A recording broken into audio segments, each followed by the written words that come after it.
Hello everyone, সবাই কেমন আছো? আজকের ব্লগটা হচ্ছে আমার বার্থডে ব্লগ। 27 মার্চ আমার বার্থডে।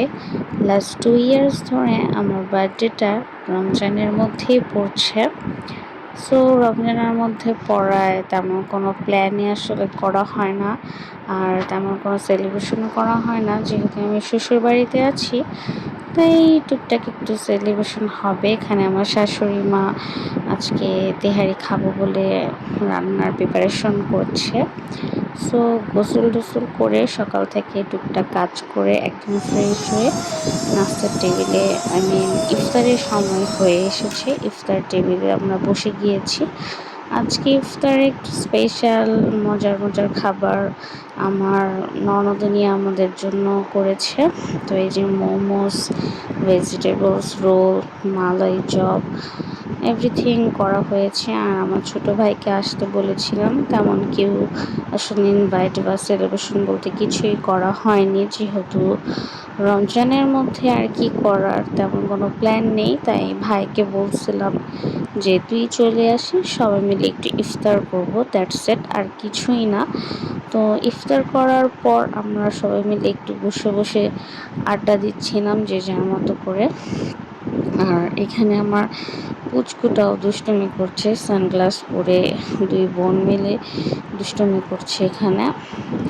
সো আসলে রমজান মাসে বার্থডে তেমন একটা সেলিব্রেশন করা হয় না। আদার্স ডে হলে বাহিরে যাওয়া হয় অথবা একটু অন্যরকম করে সেলিব্রেশন করা হয়। রমজানে যেহেতু বিজি থাকে আর সারাদিন ফাস্টিং থাকি, তো তেমন একটা আসলে সেলিব্রেশনের কিছুই নেই। তো আমি তো ঈদ করার জন্য আমার শ্বশুরবাড়ি চলে এসেছি। তো এখানে আমার শাশুড়ি মা আমার জন্য একটু রান্নাবান্না করেছিল, আর ইফতারে যা একটু পছন্দ করি সেটা একটা আয়োজন করা হয়েছিল। তেমন কিছুই না, হয়তো বা নেক্সট ইয়ার থেকে আমার বার্থডেটা রমজানে পড়বে না, তখন হয়তো অন্য কোনো প্ল্যান আছে। আর যেহেতু এখানে এখন বড়ই হয়ে গিয়েছি, এখন আর আসলে আগের মতো তেমন সেলিব্রেশন করা হয় না, আর তেমন কোনো আসলে এক্সপেকটেশনও থাকে না যে এমন করবো তেমন করবো। আসলে কুড়ি থেকে বুড়ি হয়ে গিয়েছি, বয়সটা দিন দিন বেড়ে চলেছে। তো এখানে ইফতারের পর একটু হালকা একটু রেডি হয়েছিলাম এমনিতেই, ভাই বোন মিলে নরম মিলে একটু ছবি টবি তুলছিলাম, আর আমি এখানে একটু বসে স্ন্যাপ নিচ্ছিলাম। দেন হঠাৎ করে দেখি আমার হাজব্যান্ড আমার জন্য কেক নিয়ে এসে হাজির। তো আমি আবার ওকে বলতেছিলাম যে কেক আনার কি হলো। আমার আসলে সবসময় কেক কেটে বার্থডেটা সেলিব্রেট করতে ভাল লাগে।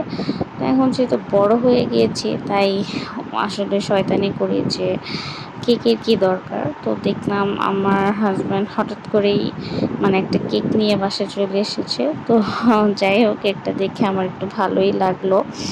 বয়স বাড়লে কি হবে, মনটা আমার এখনোই ছোট, এখন ওই বাচ্চা বাচ্চা রয়ে গেছে। দুইটা বাচ্চার মা হয়ে গেছে, কিন্তু এখনও আমার মনটা বাচ্চাদের মতোই। তো কেক দেখে খুশি হয়ে গেলাম। তো ভাবলাম যে যাই একটু বসে কেক টেক কাটি।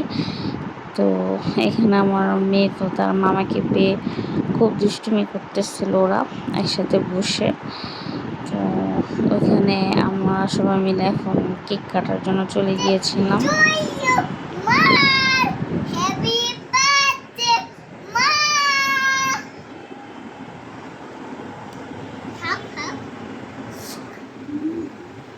আমার শাশুড়ি মা ইফতার করার পর একটু টায়ার্ড হয়ে যায়, সারাদিন যেহেতু কাজকর্ম করে, তাই আম্মু ঘুমিয়ে পড়েছিল। তো আমরা আসলে কেকটা হালকা করে কেটে যে যার মতো আর কি খেয়ে নিচ্ছিলাম।